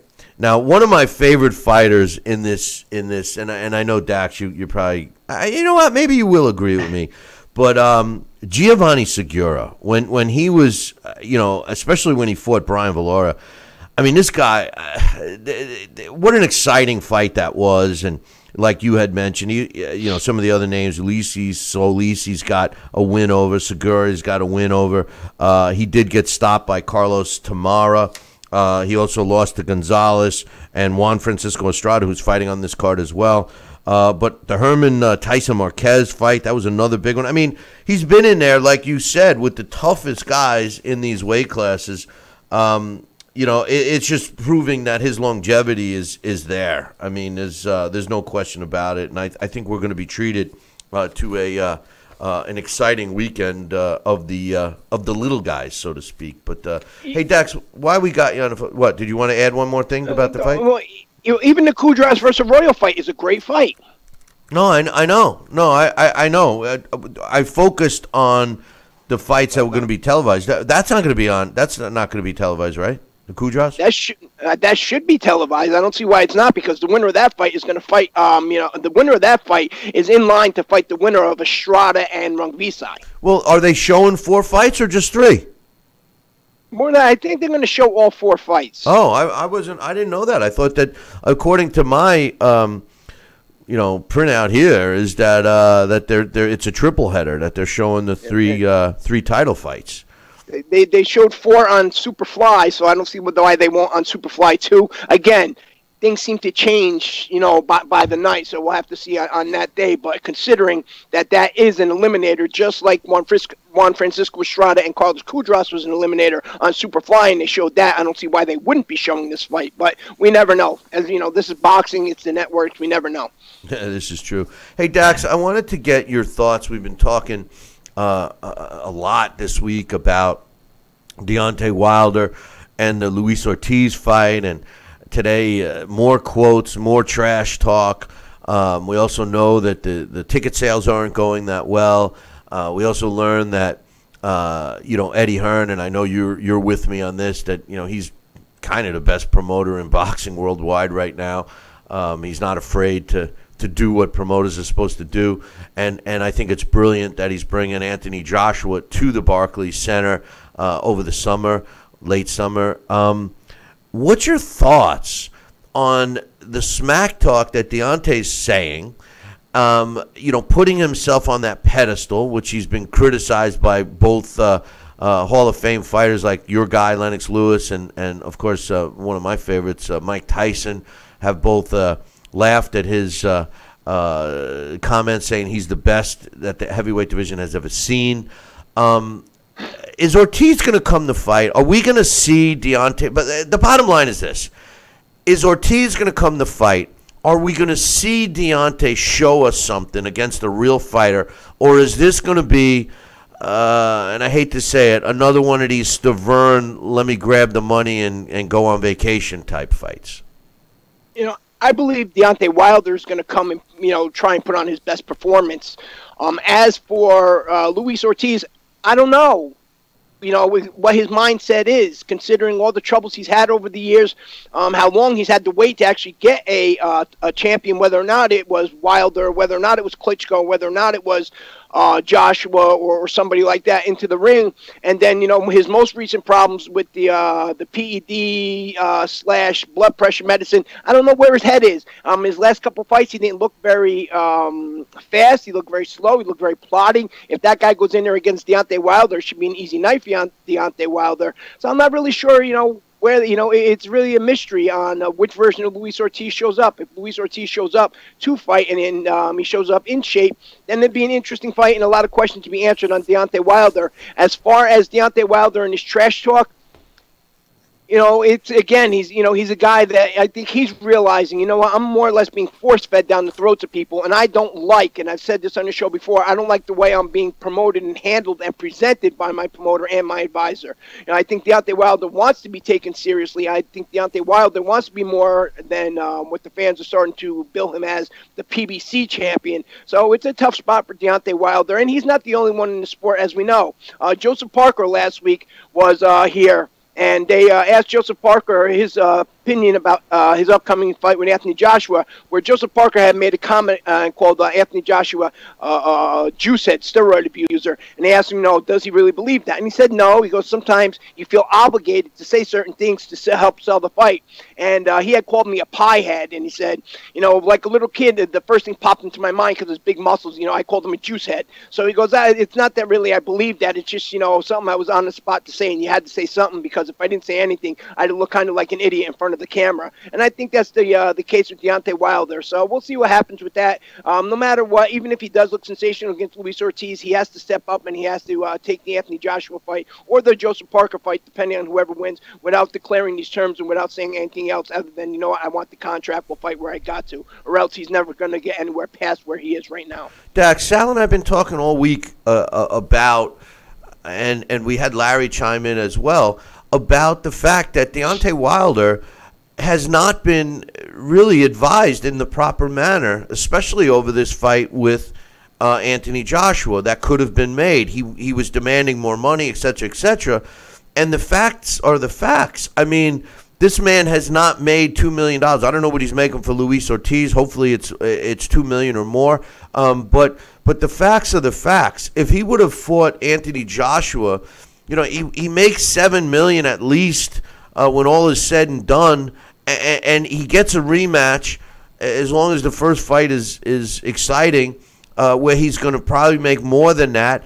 Plus, he solidifies a level in which he'll never fight for lower than that if he chooses to continue, and yet he's still fighting these types of fights, which require more fights to build momentum and value, so to speak, for him to demand what he's demanding. And at the end of the day, you look at the ticket sales that's going on for the fight that's a week away. They're still half the seats are still available in the venue. I mean, I don't know what to think. I mean, the only guy that's spewing out how great he is and how much people love him and everything is Deontay Wilder. I just don't understand it. Well, put these things into factor. Number one, Lou DiBella's involved there, and we know Lou DiBella, how great he is for careers. But, Deontay Wilder, okay, he has a title belt. All of a sudden now he's a champion. Everybody's feeding his head, you're the champion. And now we take two other guys, Terrence Crawford and Errol Spence. Before they became the champion, they built up that interest. They went overseas and they became the champion and brought that belt back home, and their stock has risen. Now, if Deontay Wilder, despite having that title belt, would have went over there, win or lose, his stock is going to rise. He's going to make that money, as you said, more than he's made here. Boxing is a business. So let's say he goes over there and he loses. Not only did he make the biggest payday of his career, but now all of a sudden, because he went over there and he showed he's viable and he showed he's willing to fight anywhere in the world, and his stock has risen not only there but over here, then he's going to be in line for fights against maybe a Tyson Fury, if he comes back, maybe the winner of Fres Kendo and Manuel Char, maybe Joseph Parker or the winner of Parker against Joshua, whatever the case may be. Maybe a Lucas Brown, as you mentioned before. All of a sudden now he has all these other opportunities because he wasn't going to fall if he lost far down the rankings. He would be at number 2, at number 3 at the worst. So Deontay Wilder, yes, you're right, is advised very badly. And if he would have won, let's look at it this way, he goes over there and he wins against Anthony Joshua. Not only does he make a career high payday, but now all of a sudden they're obligated. Even Anthony Joshua is obligated to come to Deontay Wilder. So, from a business standpoint, they're not really looking at it in the best interest of Deontay Wilder. They're doing what they usually do, and that is trying to keep their in-house fighter with that title, very much what they did with Adonis Stevenson, who I believe would have been willing in the past to go more abroad and fight in other places, but they've kept him in Canada because they know that's just going to be the money that keeps coming in, and that's what's happened with Deontay Wilder, and it's hurt him.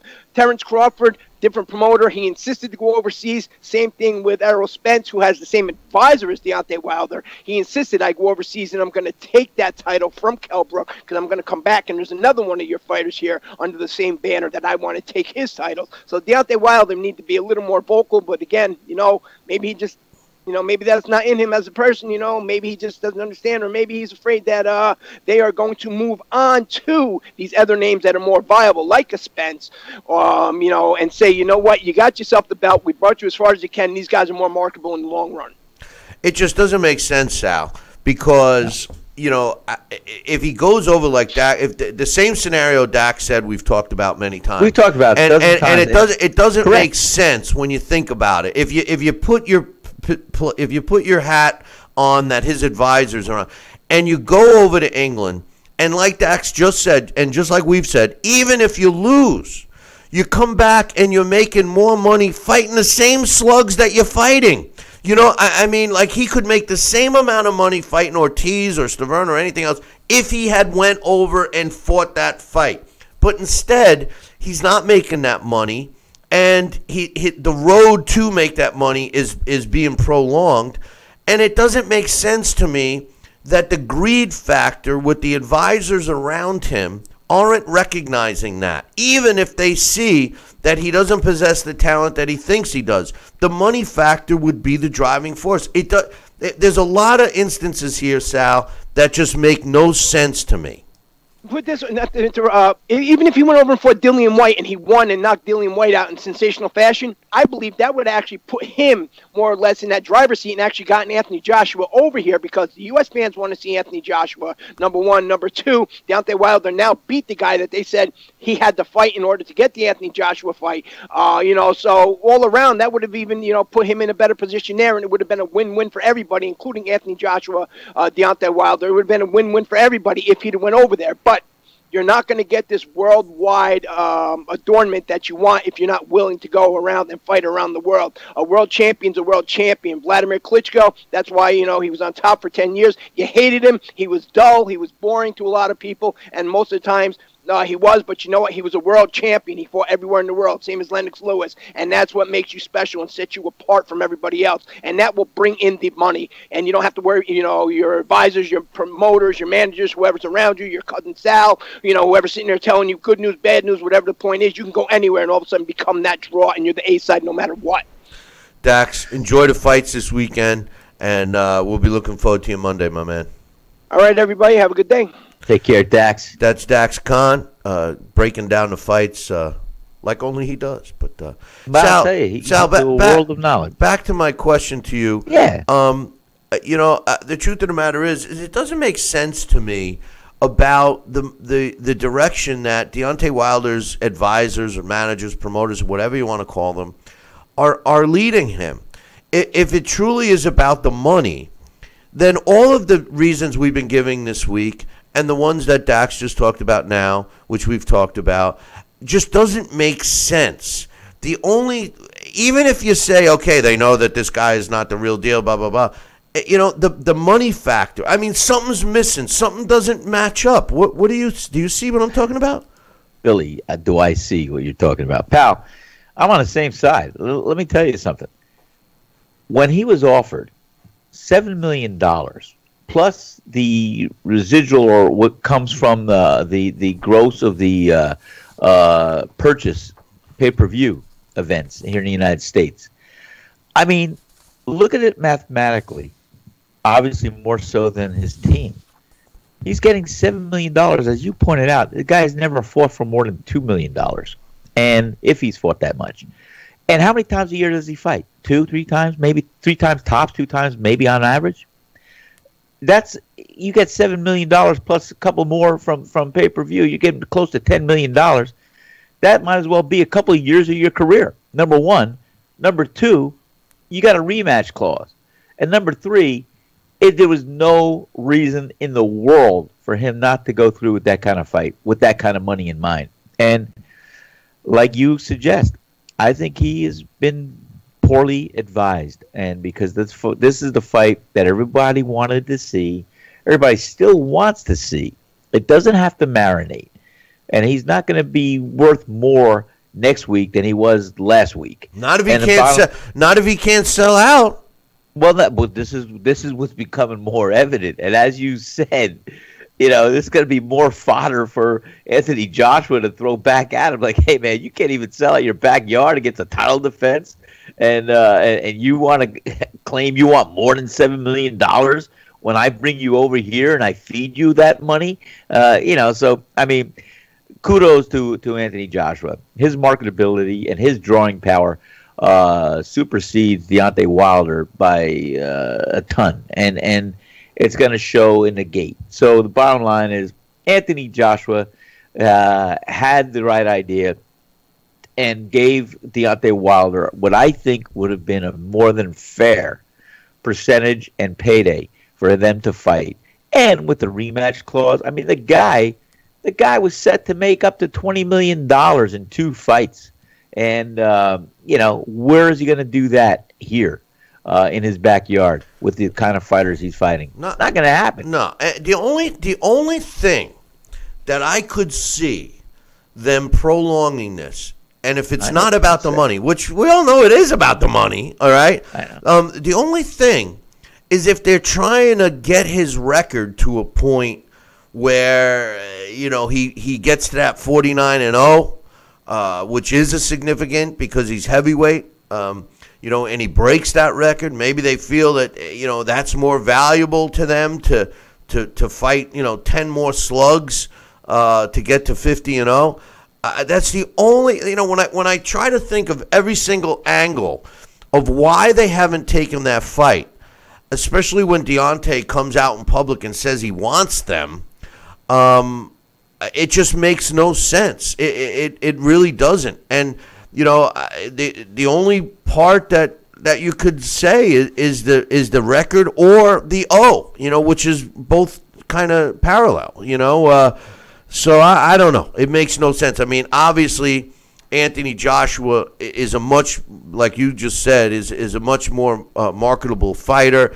I was driving when I drove to Florida recently. I saw him on Under Armour billboards. He's a spokesperson for Under Armour now. And I mean, that's here in the States. No business wants to associate themselves with Deontay Wilder. It's the same thing as Floyd Mayweather. Floyd Mayweather, made more money than anybody in the sport of boxing. Did you see any corporation that would align themselves with him? I mean, absolutely not. That's all they need is for him to, beat up some woman or some teenage security guard or do some of the stupid things that he does. It's just as bad as trying to get a corporate sponsor for Adrian Broner. I mean, it just doesn't happen. And that's where the value has to be built. It's, you know what, like the best part of this all of this could be put to rest if one simple thing happens, Sal. Well, we know what that is. Get in the ring and fight. Fight. Let it happen. That's it. How many fights? What is Deontay Wilder's record right now? 39-0. Right. I don't think over a course of even 3 more years, I don't think Deontay Wilder is going to be undefeated in 3 more years, even if he takes the cupcakes. I don't know. I think there's going to be somebody in 3 years that's going to beat him to get to 49-0. Not if he doesn't fight. Not if he doesn't fight any real fighters. If he's fighting all these guys. That's what I'm thinking about. Your theory is good, but is the but. What? Well, you said but. I was waiting for you to. No. Okay, my but. Let me rewind. Let me tell you something. If that theory was going to be played out, can you imagine us having to wait 3 or 4 years for Deontay Wilder to have another 10 fights and who these cupcakes are going to be? Yeah, but listen. It's going to be pathetic. Yeah, but no one's going to wait for that. Yeah, but like Dax just said, the same thing happened with Adonis Stevenson. Everybody wanted to see Stevenson against Kovalev, and they kept ducking him and making excuses and blaming it on this guy, blaming it on that. And meanwhile, they're fighting cupcake after cupcake, and before you know it, 3 years goes by. And during that time, Deontay's going to be saying, they're not offering me enough money. He's got to come to me. I'm the man. I'm the this. I'm the that. And it becomes he said, she said. So very easily I could see it drag on. Mayweather and Pacquiao dragged on for 5 years. Canelo Triple G dragged on for over 2.5 years. I mean, the time factor. And you're right. If he fights 3 times a year in 3 years, he's looking at 49-0. So I don't know. But also, this is a guy who's been frail in and out of the ring. He's got hand injuries. He's got this one. There's a lot that can happen on a pathway to 3 years. And here's the thing that I disagree with his camp. I mean, you have the money, you have the title, you have the recognition, you have the strategy behind 2 main fights that you could retire with if you had to fight Anthony Joshua.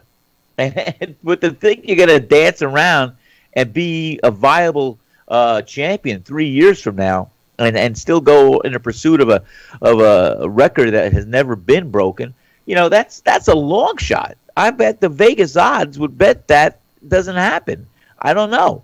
But, that's why it's a good theory you came out with. I agree. But to bet all your eggs in that basket is really a long shot to have come to fruition. I think he was ill-advised. I think he should have signed the deal, get his $7 million plus the pay-per-view, fight Anthony Joshua. Don't embarrass yourself, and you'll have a rematch, and you'll be able to fight anybody. Two fights, you're still on your career. Win, lose, or draw, you're going to be a more marketable fighter because you did what you claim your fist could do. And that's it. Well, if for some reason Luis Ortiz beats Deontay Wilder, Deontay Wilder, I know. Deontay Wilder gets put up. Let's go back to the drawing board. And then you'll see a fight made between him and Tyson Fury because, but anyway. On this day, February 23rd, in boxing history in 2002, Jean-Marc Mormac knocks out Virgil Hill in the 8th round to win the WBA World Cruiserweight title. And that took place in France on this day in 2002. On this day in 1991, Gilbert Deal knocks out Carlos Elliott in the 7th round to win the vacant WBA junior middleweight title, and that took place in Guadalupe. On this day in Guadalupe, isn't that a name? I didn't know it was a place. On this day, February 23rd in 2005, Robbie Pendon knocks out Nate Campbell. You've heard that name, right? What did he quit again? I heard that name. What did Nate Campbell quit again? That slug? That woman clothes wearing anti-white American slug? Him? Anyway. I didn't say that. Did I say that? I didn't mean it. He doesn't wear women's clothes. He just likes their shoes. But Robbie Pendon knocks out Nate Campbell in the 8th round to win the vacant IBF junior lightweight title. That took place in Australia. On this day, excuse me, I don't know what came over me there. On this day in 2002, Paulie Ayala wins a 12-round decision over Bones Adams, Clarence Bones Adams. I used to love him. To win the vacant world junior featherweight title. Took place in Vegas. On this day, February 23rd, 1906, Tommy Burns wins a 20-round decision over Marvin Hart to win the world heavyweight title, and that took place in Los Angeles, California. Now, if you guys remember, Tommy Burns was the guy that my man Jack Johnson beat to win the title a year later. On this day, February 23rd, and finally, on this day, February 23rd, in 1938, one of the greatest heavyweights of all time, Joe Louis, knocks out Nathan Mann in the third round to retain his world heavyweight title, and it took place at Madison Square Garden in New York City. Joe Louis, he improves to 34 wins and 1 loss, his only loss coming at the hands at that time to Max Schmeling. And Mann loses only the 5th fight in his career. He drops to 40 wins, 5 losses, and 3 draws. And that, boys and girls, ladies and gentlemen, and children of all ages, is what happened on this day, February 23rd, in boxing history. Hey, listen, everyone, make sure you watch all the fights this weekend. There's a lot of good ones on. And we'll be talking about those fights come Monday morning. So and programming note, we will not be doing a show Tuesday, Sal. I got to go to the city on Tuesday. So what are you going to the city for? I got to see a guy, you know. But you got city thing. Yeah, I got to leave early in the morning. I won't be able to do it. But anyway, we'll be here Monday. So make sure you tune in Monday morning, same bat time, same bat channel. Until then, I'll leave you with this. Ciao, baby.